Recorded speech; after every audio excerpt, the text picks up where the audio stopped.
Okay, welcome to Module 2, the V3 grid and how the euro tends to move. So what we're going to look at, the custom grid version 3, the latest grid that we use, and we're going to look at how the euro USD tends to move around the grid and respect to the lines that we have on the grid, and also how we can trail stop using the grid and our grid lines.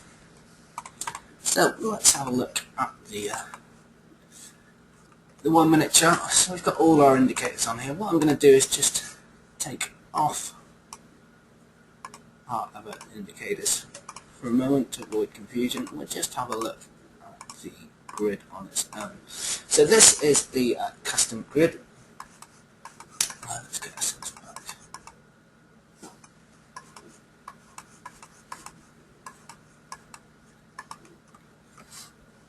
Okay, so what you'll notice about the grid is obviously the different lines that we have.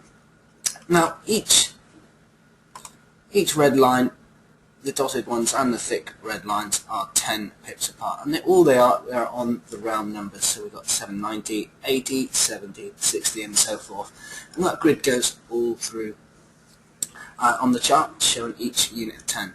Now the two white lines either side show 2 pips above and 2 pips below, and I'll explain a little later when we're talking about trailing the stop what we use these for. You'll also notice we've got a solid red line, slightly thicker, and the dotted line. Now this is the new feature on the grid V3. We used to just have the dotted lines. What it does, it helps us look how the euro tends to move between the grid marks. So the thicker red lines are 20 pips apart. Now the reason we do this, the euro tends to move in what they call beats of 20 pips. So we tend to move in 20 pips up, 20 pips down, and that's the general sort of movement the euro has. Obviously we can have 60, 80 pips in one direction, but then we tend to have the pullback will be around about the 20 pip mark. So we can use these grid lines to just visually see how the euro is moving. What I'm going to do, we do use it on the 1 minute. I'm just going to switch to the 5 minute so we can see how the euro is moving more easily. We have two settings on the grid, and the way that we can switch the settings is we right click,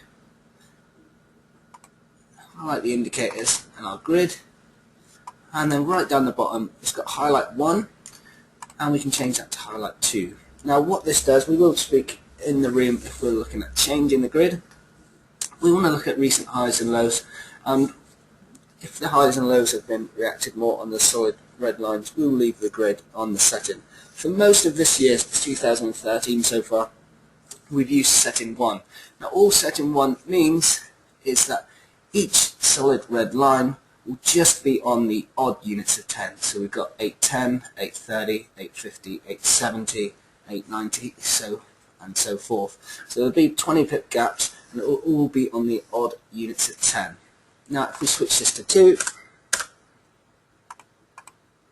you'll see now that thick red lines have changed to the even units of 10. So we've got the 80, 800, 820, 840 and so on. So I'm just going to put this back to 1. And if we zoom out a little, we can just show some days. We can see what we mean. Oops.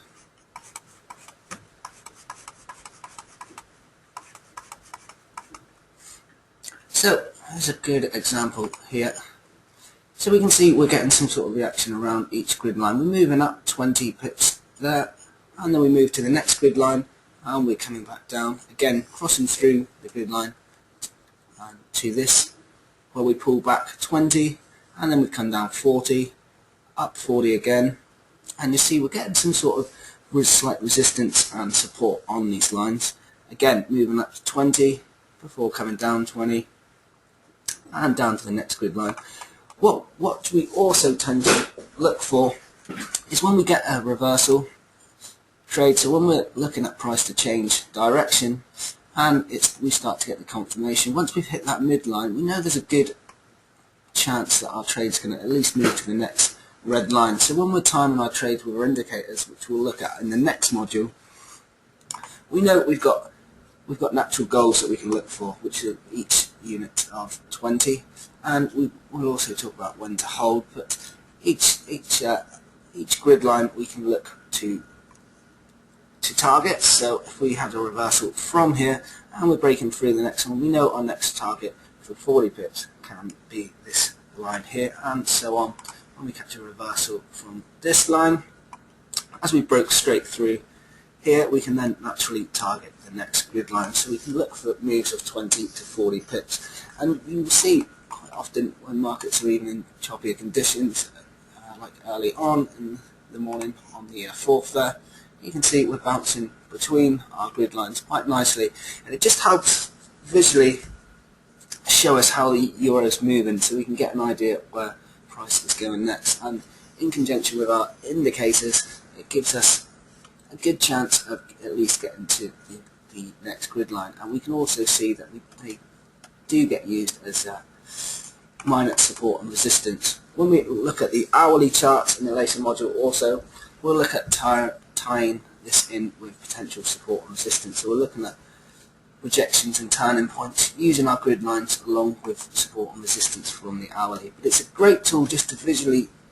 show how the euro is actually moving. And if you just go back through your charts, you can see, you'll be able to see we tend to get some sort of reaction around each unit of 20. As I say, you can see here we've moved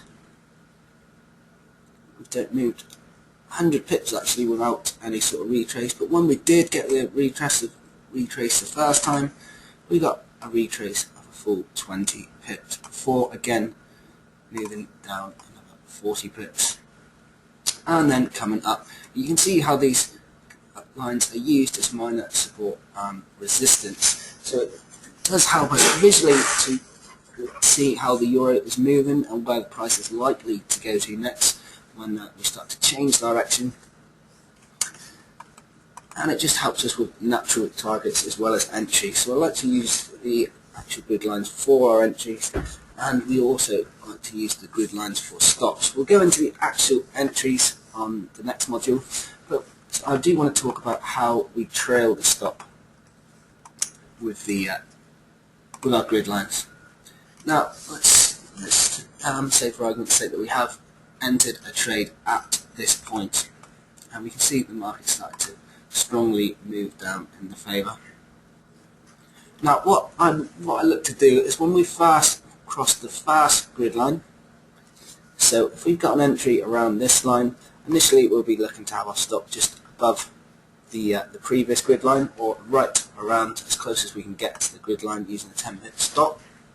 And when the trade starts to move in our favour, initially when we've crossed this, what I call the midlines, the red dotted line, so when we've moved at least 10 pips in our favour, what we'll initially look to do is move the stop to the upper dotted white line. So if we did get an entry right on the grid line, we'd be tightening up our stop from 10 pips to around 2 or 3 pips, but we want our stop just above our red line, because as we see here, price has come back up but failed to break that line, so it just gives us a little bit of leeway if we're looking to hold trades especially, and gets our stop protected just above our line.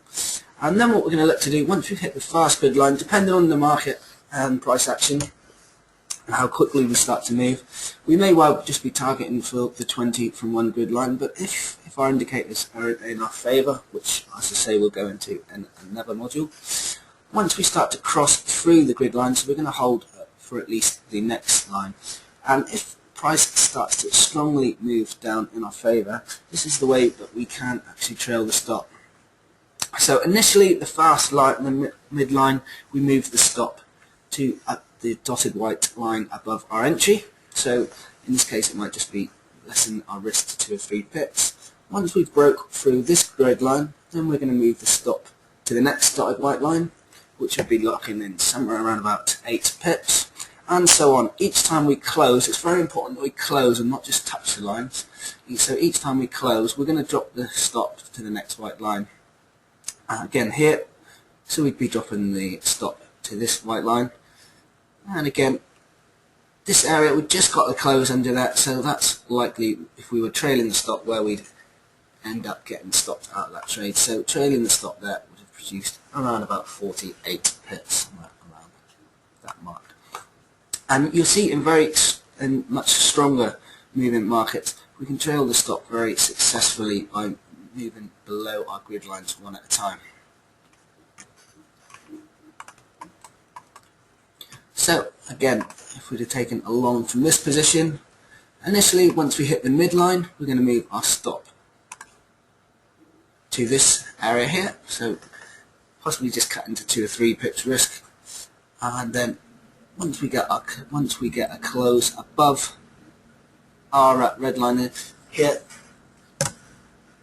we'd be moving the stop then initially to this white line and so forth. Each time we get the close, the bar's got to close through the level before we move the stop.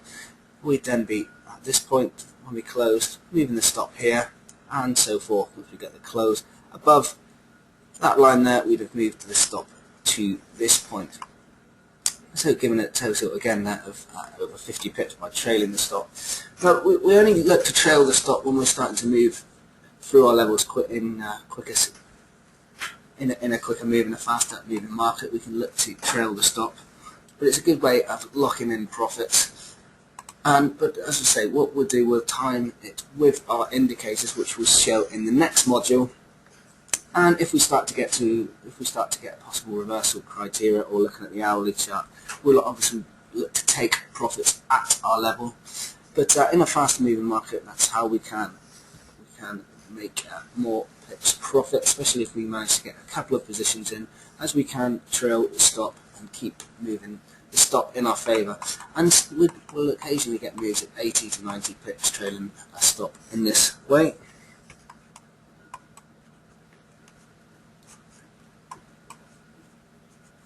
But it's a good idea to have a look back over the chart and just look how price acts around the grid lines. It just gives you a good feel for price action, and that's why we use the grid in this way. I've used a variation of the grid for some time in the trading now, because it just helps you visually see how the euro is moving and where we're likely to move to next. And sometimes the grid lines will really work to the pip. As you can see here, we've moved up from one grid line. This would bring a good trade to trail a stop on a massive move to the downside. We'll be locking in lots of profits there. But what we look for is the high and the low, and when the high and the low is respected with our thick red lines, that's when we're going to be obviously keeping the grid lines where they are. We like to look at the highs and lows and just see where we get the most reaction. So we can clearly see in this chart that when we're getting our pullbacks, they're going the 20 pip pullbacks, roughly, obviously give and take 20 pips, are moving nicely within our levels. So in this case, the next day would still be looking to use the same levels. So this is just a quick module on the grid. I wanted to give it the time because it is one of the biggest tools that I use with my trading now, the grid, and I like to see levels being broke. And when we can work with our indicators, we can really get a feel of where the price might go to next. So it gives us natural targets, and also it gives us good entry points. When we're looking to enter, we're always trying to get that stop behind the previous line on the white as close as we can, because it gives us some natural protection when we're behind a previous level, when we're in the right direction. So that's the end of module 2, looking at the grid, and in the next module we'll start to put things together with our indicators and look how we actually can use the grid for our entries also.